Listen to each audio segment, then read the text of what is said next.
Kerajaanmu Tuhan, itu kerinduanku, tiada yang lain. Ku mau mengasihimu sampai tiba waktumu bagiku.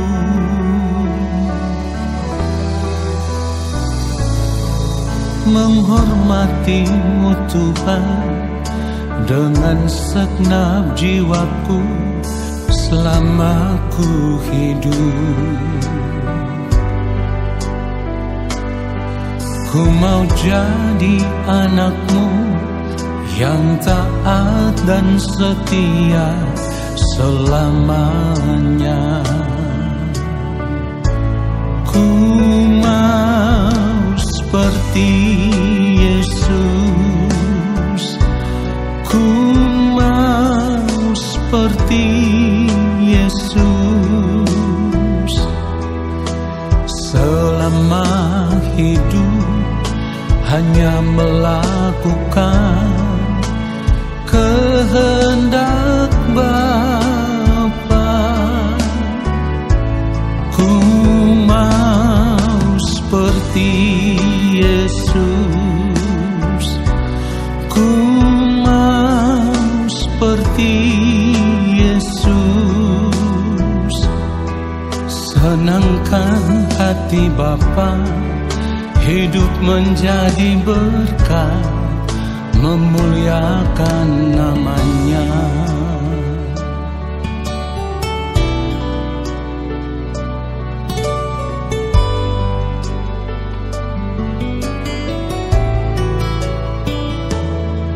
Menghormatimu Tuhan dengan segenap jiwaku selama ku hidup.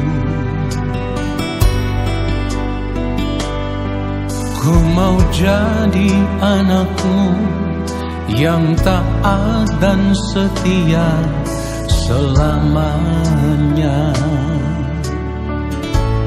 Ku mau seperti Yesus, ku mau seperti Yesus.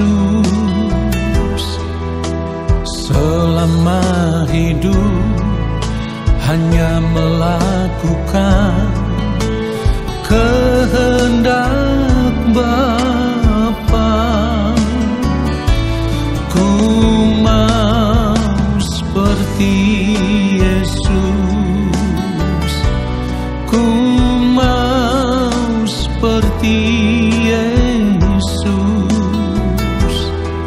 Senangkan hati Bapa, hidup menjadi berkat, memuliakan namanya. Oh, ku mau seperti Yesus, ku mau seperti Yesus. Selama hidup hanya melakukan kehendak Bapa. Ku mau seperti Yesus, ku mau seperti Yesus. Senangkan hati Bapa, hidup menjadi berkat, memuliakan namanya. Oh, senangkan hati Bapa, hidup menjadi berkat, memuliakan namanya.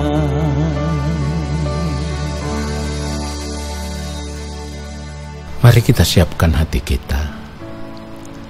Allah Bapa yang Maha Kudus, yang Maha Agung, yang Maha Mulia, kembali kami mau duduk diam di kaki Tuhan. Kami mau menanti-nantikan Bapa berbicara bagi kami lewat kebenaran firman-Mu ya Tuhan. Roh Kudus Tuhan kiranya mengurapi setiap kami. Apapun yang kami lakukan tidak tepat di hadapan Bapa, kami mohon pengampunan Bapa atas setiap pelanggaran salah kami. Kuduskan kami dalam kebenaran-Mu ya Bapa. Firman-Mu adalah kebenaran. Dan saat ini adalah saat di mana kami mau menanti-nantikan Bapa berbicara bagi kami. Lalu ketika kami mengerti semua kebenaran firman-Mu, kami mau hidup di dalam firman-Mu, seturut dengan firman-Mu. Di dalam nama Tuhan Yesus Kristus, kami siap menerima kebenaran firman Tuhan saat ini. Haleluya. Amin. Saudaraku yang dikasihi oleh Tuhan Yesus Kristus, kita harus benar-benar menyadari bahwa hidup itu pilihan, ya. Hidup itu pilihan. Artinya ketika kita masih hidup di dunia ini, kita mau memilih yang mana? Memilih Allah atau memilih dunia ini? Selama ini kita mengaku diri sebagai orang percaya, saudaraku. Tetapi persoalannya, sekalipun kita mengaku diri sebagai orang percaya, kita tidak pernah mau bersungguh-sungguh berjuang untuk melepaskan diri kita dari percintaan dengan dunia ini. Di sini kita harus sadar benar sebagai orang percaya bahwa dunia ini bukan tempat tinggal yang kekal, tetapi hanya tempat tinggal yang sementara, persinggahan yang sementara. Sebab pada akhirnya saudaraku, semua manusia akan meninggalkan dunia ini. Persoalannya adalah ketika meninggalkan dunia ini, saudara akan pulang kemana?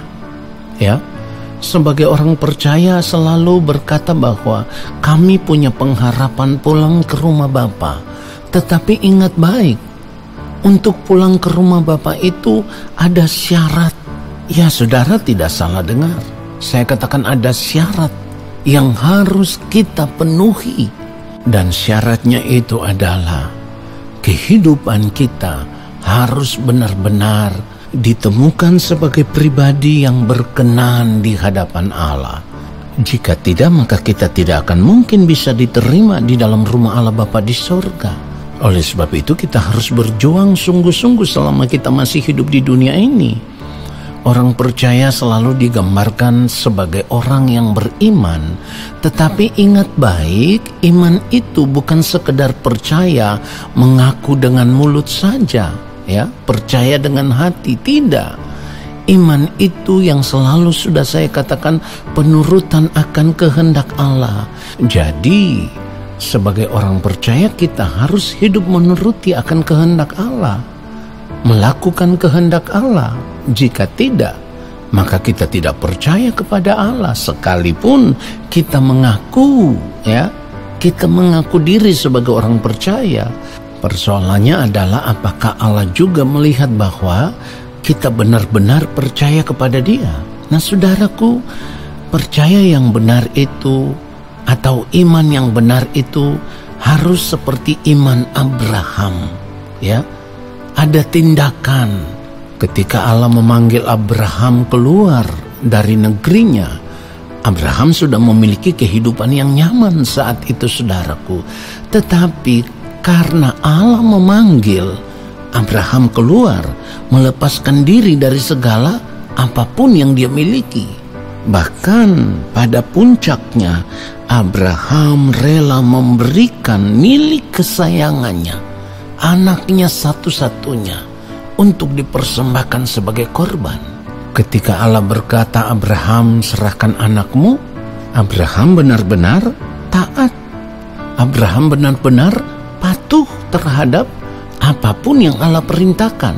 Di sini kita harus melihat bahwa Abraham benar-benar percaya bahwa apa yang Allah sediakan kelak itu jauh lebih mulia daripada apa yang dia persembahkan. Nah, saudaraku, tindakan iman seperti inilah yang harus kita miliki sebagai orang percaya. Saudara yang dikasihi oleh Tuhan Yesus Kristus, Tindakan iman seperti Abraham ini juga dimiliki oleh Rasul Paulus. Kalau kita melihat Filipi pasal yang ketiga, ayat 7 dan ayatnya yang ke-8, firman Tuhan katakan, tetapi apa yang dahulu merupakan keuntungan bagiku, sekarang kuanggap rugi karena Kristus. Lalu ayat 8, malahan segala sesuatu kuanggap rugi karena pengenalan akan Kristus Yesus Tuhanku lebih mulia daripada semuanya. Oleh karena dialah aku telah melepaskan semuanya itu dan menganggapnya sampah, supaya aku memperoleh Kristus. Nah saudaraku, ini adalah tindakan iman atau gaya hidup, ya, irama hidup yang mewarnai seluruh kehidupan Rasul Paulus. Karena percaya kepada Kristus, ia rela melepaskan segala sesuatu. Perhatikan pada ayat yang ke-7 dikatakan, tetapi apa yang dahulu merupakan keuntungan bagiku, sekarang kuanggap rugi karena Kristus. Bukan saja itu saudaraku, Rasul Paulus juga menganggapnya sebagai sampah. Jadi di sini kita lihat ada pilihan hidup. Oleh sebab itu di awal saya sudah katakan bahwa kita harus menyadari hidup ini adalah pilihan. Saudara mau memilih yang mana? Memilih kehidupan dunia atau memilih memperoleh Kristus? Kalau kita berkata bahwa kita memilih untuk memperoleh Kristus, pertanyaannya sekarang, saat ini apakah kita sudah melepaskan diri kita dari keterikatan dengan dunia ini? Ini persoalan besar saudaraku. Kita masih terikat dengan apa yang kita ingini, dengan apa yang kita mau, dengan apa yang kita pandang itu membahagiakan bagi kehidupan kita. Kita masih mengikatkan diri kita dengan itu semua. Padahal kalau kita mau bercermin pada kehidupan Abraham, pada iman Abraham, pada tindakan yang diambil oleh Rasul Paulus, semua itu tindakan iman yang nyata, melepaskan segala sesuatu dari keterikatan dengan kesenangan hidup dan menyerahkan segenap hidup hanya untuk Kristus, tidak yang lain. Saudaraku, satu hal yang harus kita sadari adalah ketika kita percaya kepada Allah, berarti harus ada barter. Barternya adalah kita meninggalkan dunia ini dengan segala kesenangannya, dan kita memilih untuk hanya menjadikan Tuhan satu-satunya kesukaan, satu-satunya kesenangan, satu-satunya kebahagiaan hidup kita. Artinya begini, kita akan merasa bahwa tidak ada satu kebahagiaan dunia ini yang bisa mengisi rongga jiwa kita dan membuat kita menjadi benar-benar bahagia selain Tuhan saja. Tuhanlah satu-satunya sumber kebahagiaan hidup kita yang sempurna. Ingat, yang sempurna. Itulah kenapa Rasul Paulus juga berkata pada ayat firman Tuhan yang lain, karena bagiku hidup adalah Kristus dan mati adalah keuntungan. Saudara bisa lihat itu di dalam Filipi pasal 1 ayat 21. Saudara, dan apa yang dikatakan oleh Rasul Paulus ini, kita harus bisa melihat bahwa Rasul Paulus sudah mengarahkan fokus hidupnya, jangkauan pandangnya bukan lagi tertuju kepada dunia ini, tetapi tertuju kepada kehidupan kekal di dalam kerajaan Allah Bapa di sorga. Nah, sebagai orang percaya, kita juga harus memiliki jangkauan pandang seperti itu, ya. Jadi kita harus mengarahkan jangkauan pandang kita tertuju kepada rumah Bapa di sorga, kerajaan Allah Bapa di sorga. Tidak ada yang lain, bukan dunia ini dengan segala kesenangannya. Saudaraku, orang percaya yang tidak mau mengarahkan jangkauan pandangnya hanya tertuju kepada Tuhan dan kerajaannya, maka ketika berada di balik kematian nanti, ia tidak akan mungkin bisa diterima di dalam kerajaan Allah. Kiranya firman Tuhan ini menyadarkan kita semua. Haleluya. Amin.